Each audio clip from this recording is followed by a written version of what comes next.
So in this video we're going to look at what I'm doing now. We're heading into spring, we're into March and spring is on its way, so what kind of food am I looking at, what kind of temperatures, what are the consequences of sticking food in as we just come out of winter with regards to things like ammonia levels and nitrite levels, potential issues in the filters, potential issues with the fish. So we'll crack on with that and see what else comes up over the next couple of days. Let's get on.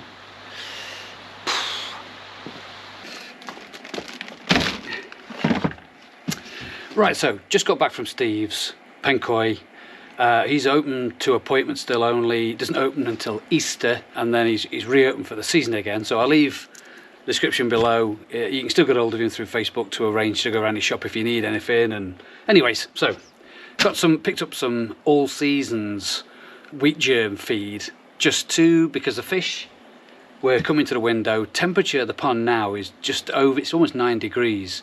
The Cactoily is sort of saying it's 8 point something. My little ray gun is telling me 9 point something. So we're talking sort of, you know, half a degree within Cactoily and this. In the past I've used the aquarium monitors where it's got the little probe, and so I think I might get hold of another one of those. So it's just got a point of reference really, so I can sort of reference between all three units as they're going on. So I'm going to put a bit of wheat germ in at 9, I'm going to call it 9 degrees because 8 point something in there and then sort of 9 point something here. So I'm going to call it 9 degrees, which is enough for me in my pond, in my opinion, to start putting in some wheat germ. So I've got the all seasons wheat germ that I'm going to put a handful of this in and then basically monitor the filters. So I brought the test kit out with me today as well. So I'm going to test for ammonium and nitrite today. Give them some feed, because they'll come up to the window and they'll feed if I let them. Put a little bit of feed in, and then over the next 24 hours see what the ammonia levels are like and see how well the filters are coping with it. Because that's where your issues are when you're coming out of winter into like a spring, is how well your filters will cope when you start sticking food in there. I'm sure your fish will take the food. You know, mine have been, there's nobody there at the moment. Just so happens there's nobody there. There's usually some fish all the time. But as I call them to the window in a minute, you'll see that they'll all come over to the window, they'll all take some feed. It's not really the concern of the fish until they start producing ammonia. And then once your ammonia lands in this filter system, can this filter system keep up with the nitrification cycle from ammonia turn to nitrite and then turn it to the less harmful nitrate, which I'll deal with as and when it comes through. So I'm going to stick a bit of this food in. I've got the floating skimmer on at the moment. So I'm going to turn that off because it always pulls all the food into the floating skimmer. Winds me up a little bit. So I'll turn that off and then we'll get a bit of food in, get them fed, and then we'll monitor it over the next 24 hours. But in the meantime, I'm going to take the water test, do the water test and see what the ammonia is now, and then we'll see what it's like in 24 hours time.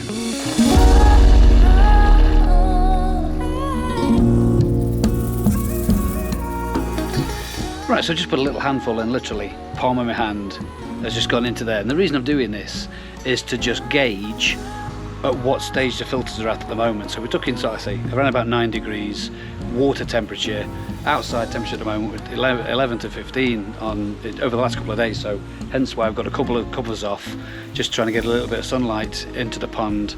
And why not? You know, because the sun's out. Even the t-shirt's on. My goodness me, how long is it since I've had a chance to wear a t-shirt? Because it's nice and warm in the sun. The test that I've just done was for ammonia, came out at 0. There was no indication of any ammonia in there, no indication of any nitrites. So usually at this, as you come into this time of year, you should be getting sort of hitting a spike of ammonia. When you start feeding just coming out of winter, you'll get the odd spike, which you can manage by stopping feeding and then doing a little bit of a water change and refreshing the water, and then not feeding again for a little while until you get the 0 again, and then put some more in, and then you can kind of gauge how you go along. Also, just while I'm here, every time I say I've kicked in the floating skimmer, cracking tool. If anybody out there forgot or didn't want to or didn't or couldn't afford to or whatever, put in a skimmer in your pond, a floating skimmer is the way forward. Fantastic item. I'll put a video up at the end somewhere around here about when I first had mine. Now I was a little bit, I wasn't that positive when I first had it, because there's certain things they do when you're using them, they float up out the water and they're hard to sort of balance down or whatever. But as soon as you've nailed them, I'll tell you, fantastic machines. You know, these are ideal for just picking off the dust and the mites and whatever dead things you get floating around on the surface of your pond. Marvellous. I wouldn't do without mine now. So because I mentioned it earlier, there people will say, oh, where'd you get that from? What make is it? Like I say, it'll be in the description below. Any of the tools and the stuff that I use on the channel, I list in the description below, so you can sort of click on it. I'm affiliated to Amazon, so whatever you click on, I get a few pennies. It doesn't cost you any more, but I get a few pennies to go towards the channel and help me develop the channel on. So I'll put that description in below this video. It'll be somewhere on the list of things that I use that people ask me for, and I just put them in the description below. So I'm going to let these lot just chomp away on what's left in the water that I've put in, and then over the next 24 hours we'll do some water tests and see how we do with ammonia. Cool. Okay, day 2. It's amazing, isn't it? You just put one little handful of food in. I've been sitting at the window almost 24 hours now, waiting for more.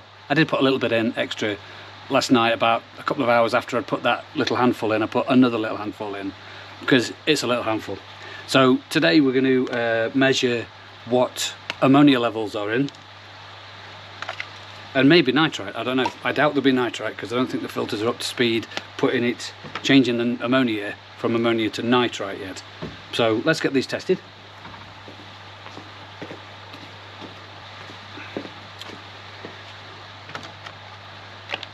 Because some people have said to me, just let the fish decide when they want to eat. Yeah, totally agree. They want to eat now. However, you don't know what your filters are going to be able to cope with. That's the theory stuff. You know, where your filter's going to be able to cope with all of a sudden this sudden influx of ammonia when they're just coming out of winter. So let's do the ammonia one first. I do get asked occasionally, you know, when do you start feeding? How much do you feed? And what do you feed as you're coming out of winter into spring? So again, this is a bit of that video really. This is sort of answering some questions that people sometimes ask. You know, you probably have different ways of working it than me. If so, comment below. We're all here to learn. Now with these test kits, so that's like a nice, when the bubbles have gone, it'll be a nice lightish yellow. And if it stays there, that's good. If it doesn't, then we'll talk about that in a bit. But some people say to me, how long do you leave these to do? And it says on the pack 5 minutes. However, in winter I can leave it an extra little bit longer, because it's cold water. So I usually leave it for 10 minutes. I'll put it in my pocket, to be honest. So stick it in my pocket, and then there we go, it's in my pocket now. So so there you go. Nitrite. We're going to test for nitrite anyway. I doubt very much there'll be any nitrite, because if the filters aren't not up to speed, because they won't be up to speed. If the filters aren't performing as they should be doing yet, because they're coming out of winter into spring, then there'll be no nitrite, because they're not doing what they should be doing. So there we go again, and again I'll leave this for about 10 minutes now. So I make it so in 22, yeah, 22, about 10 minutes. Back in pocket. Ooh, it's cold. Just before we go any further, can you remember the goldfish it was going back to black? He was doing an Amy Winehouse on me. I don't know what the problem was. I think maybe people said it's when goldfish get stressed that they change colour. Anyways, it looks like this now. There's no black on him at all. He didn't even have the little moustache that he had before. It's completely gone. He's completely orange again. So maybe he's in a completely stressless environment again. He's decided to go back to orange. Anyways, so while we're waiting for those tests to sort themselves out, I wanted to just have a quick chat about something that's been given to me that I potentially, well, I am going to try, because I can't knock it till you tried it, can you? So I'm going to have a go at this. It's a mineral additive that Kactoily do. I thought you weren't going to do any Kactoily products. No, this isn't. It's not a treatment. This is a different. You add this to food. I've just been reading up on it. Kactoily Premium. Now, Kactoily do a premium food that for the ultimate nutrition conversion and multiple additional benefits of optimum koi health, growth, colour, environmental performance, and so on. It says, in conjunction with the unique Koso P10 spray, enhances nutrient digestibility, bringing newly discovered microbiome diversity and efficiency assets. Anyways, So this is supposed to enhance the food that you put in. But anyway, Steve at Peng Koi does a mix of food. And I'm going to wait until the other food starts going in, and I'm going to add some of this. You basically spray it on your food, let it soak into the food, and then feed it to the fish. And it says the bottle should be used within 12 months of opening. So I've got a whole season. So I've got a whole season of food here. Not a season of food, but a whole season of to try. Kactoily. I don't know if any of you guys have used this. Have a look at that. Comment below. Because if you've used it, and you've had success with it, or you've used it and you've not had success, or you just say don't do it, let me know now, because I've got another month or so before I start putting the bigger stuff in. Let me know. Okay, the test should be done by now. It's been like nearly 10 minutes. Out my pocket. Ooh, hello. Right, as expected, nitrite, nothing, because the filters aren't performing yet. Ammonia, I would say that's a tinge. Tinge, is that a word? That's maybe a blip or a blemish or whatever of what the result was. So I can afford to put a little bit more food in, because they want it, so I am. And then the theory is that when that starts going green, I back off. Don't put any more food in, do a little bit of a water change, hold her for a couple of days, do another test after a couple of days. If it's back to there, put some more food in. You know, the pond's at 9 degrees now, and the fish are looking for food, and I want to try to get the food in a little bit more often, and get the fish coming into spring with a little bit more energy than leaving it completely till 10 degrees or till everything's warmed up and the filters are back up and running, and then feed them. So I'm going to get another handful of food, put it in.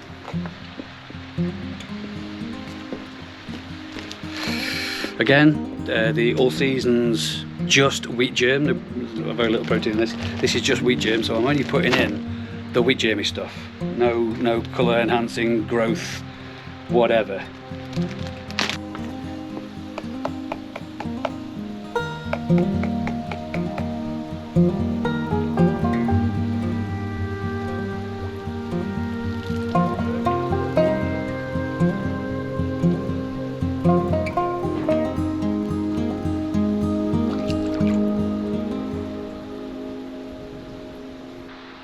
Right, so that's day 2 of the feed testing, filter ammonia testing, whatever you want to call it, I don't know. So we'll give it another 24 hours, do tests again, and then see how it goes again.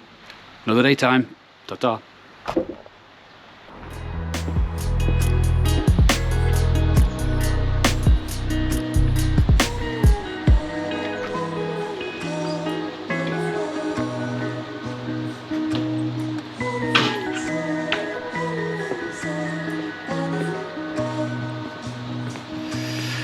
This is one of the big nice bits of the hobby. Morning everybody, by the way. Getting up early morning on a nice sunny morning in the UK at the moment, grab a coffee and watch your fish. Oh, they're gone. Okay, right, so anyway, back to the case in hand. So a few days have passed and we're going to do some more testing, and I'll tell you about what feed I'm putting in and how much I've been putting in over the last few days, and then we'll go from there, see what the results are like. So just before we do these tests, I want to do a quick apology on the channel, because in the last video I had a number of people that commented that they couldn't see or hear the channel in English. Now what I've been doing is I've been working with YouTube to try to get the channel multilingual, so getting languages like Spanish, German, Nigerian, Portuguese, Spanish, try to get as many languages on the channel as I can, because there's a lot of people that watch this around the world, and they keep going to subtitles, and I thought, well, why don't we just cut the subtitles out and try to get the videos in those languages. So I've been working on this, and the last 4 videos, apart from the last one, seem to work quite well. I mean, I check them out, and basically the description box is in the language you want, and all the written stuff in the description below is in the language you want, and then when I speak, I'm speaking in Portuguese or Spanish or German, or whichever language you choose. There's a number of languages that I've got to learn yet, a lot better, because obviously it's me doing all the talking in the language, if you believe that.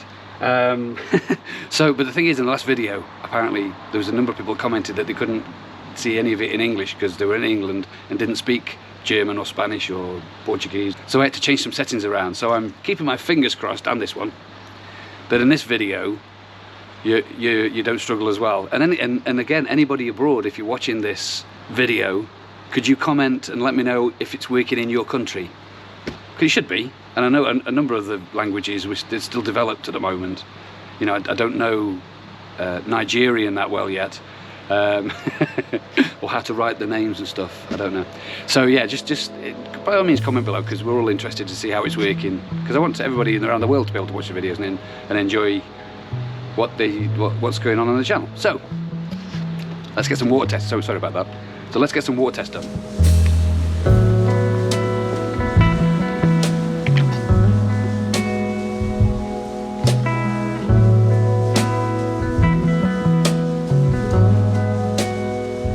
See, the main culprits are there waiting for the breakfast. Hopefully the test is good. So test results, yeah, good, nitrite, and there is still that same amount of ammonia. So it's looking like in my pond with my filters, 3 handfuls a day will do it until the temperatures pick up and it gets better, and then we can start going on to the better food. And I've also kept my trickle in, trickle out system running so that it gradually changes the water while I'm doing the feeding, because we're still at 9.5 degrees in the pond today, and it's not quite spring, but I want it, like I said earlier, I want to try to get the feed in as soon as I can, but without affecting the filters or affecting the fish. So another set of feeds going in today. So there we go, the proof is in the pudding. Sorry, the proof of the pudding is in the eating, or whatever, or eating of fish food. So we proved there now that yeah, you can, and I've done this for a number of years now, you can start feeding early when you come out of winter if you monitor it on a daily basis, you monitor what you're feeding, you back off, and you're quick to react if any ammonia shows in your tests.